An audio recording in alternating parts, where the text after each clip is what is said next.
What even is art? And who decides? We all use the word art, but have you ever stopped to ask what it actually means? And who decides what is art and what is not? What is the difference between art and non-art? That's what we'll talk about in this podcast, because it is important. If we call ourselves artists, that means we make art. But what exactly is art? First, let's start with the definition of the word art, because the problem starts there. People use lots of different definitions of the word art, and there's no one definition that everyone agrees on. Historically, art simply meant skill. It came from the Latin ars, meaning craftsmanship. For centuries, it referred to anything humans did with skill. Painting, yes, but also shipbuilding or cooking.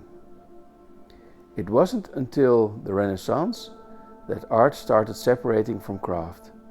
Suddenly, fine art was about beauty, creativity, and expression, while craft became something useful. That division still shapes how we think today. According to Wikipedia, the more recent and specific sense of the word art has an abbreviation for creative art or fine art emerged in the early 17th century.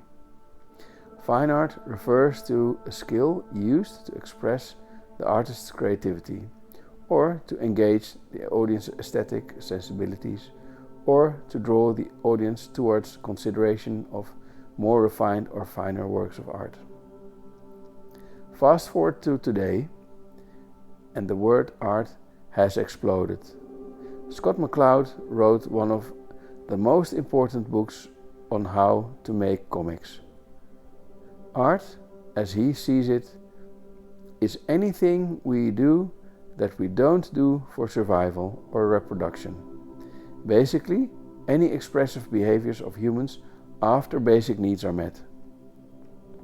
Leo Tolstoy's definition, in contrast, states in his book, What is Art?, that art is the activity of one person consciously transmitting feelings to another so that others are infected by these same feelings and experience them too. According to Clive Bell, in his book Art was based on the ability to move people aesthetically. That is, to get people to be enamored with the beauty of what they saw in the work, the abstract shapes. For some, it's about context, and they believe that something is only art if it hangs on the walls of a museum or a gallery or gets sold at auction. Clearly, the definition of the word art changed over time. As a recent example, and this is from a decade or so ago, but I remember the time when it was novel to consider digital art art. I think almost everyone now agrees that digital art can be art. So with all these competing definitions, and not one definition everyone agrees on, does the word still mean anything? If someone says something is art, that person is actually only saying something about their definition of the word art. They are saying that object is an element of the group of all things they consider art. They are not actually saying anything about that thing itself. That thing just is. It just exists, independent of what you say about it or think about it. So maybe art is less about the work itself and more about the conversation we have around it. And maybe the word art doesn't describe the object, but maybe it rather describes our relationship to it. When you call something art, you're not saying what it is. You're instead saying what it means to you according to your own definition of the word art. That makes it a very personal word. Something that is art to one person may not be art to another. At Art Academy, our art history teacher used to say that anything can be art, but that the question was whether it was good art.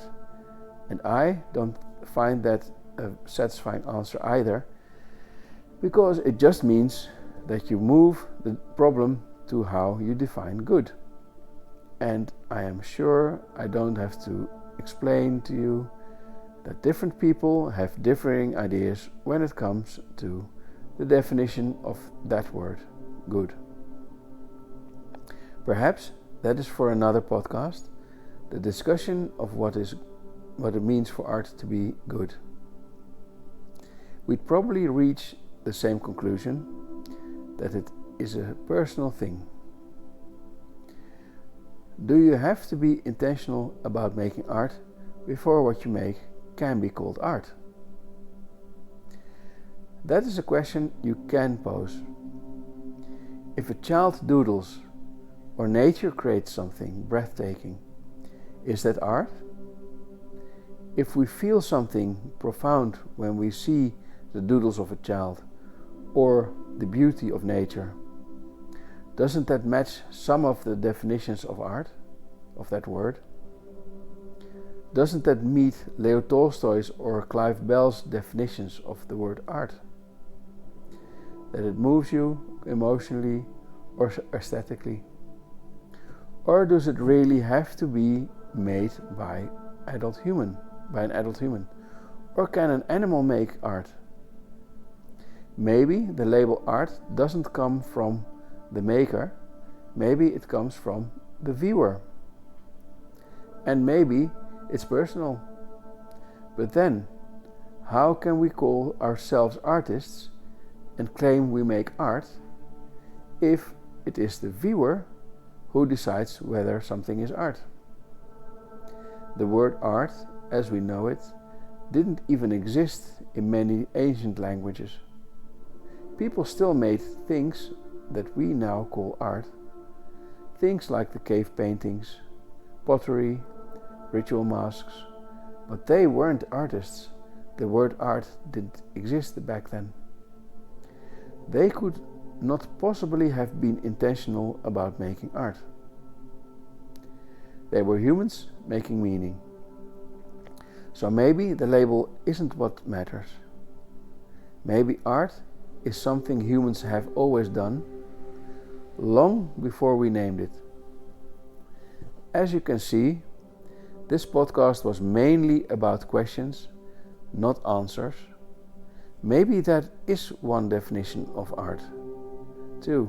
Maybe art needs to ask questions.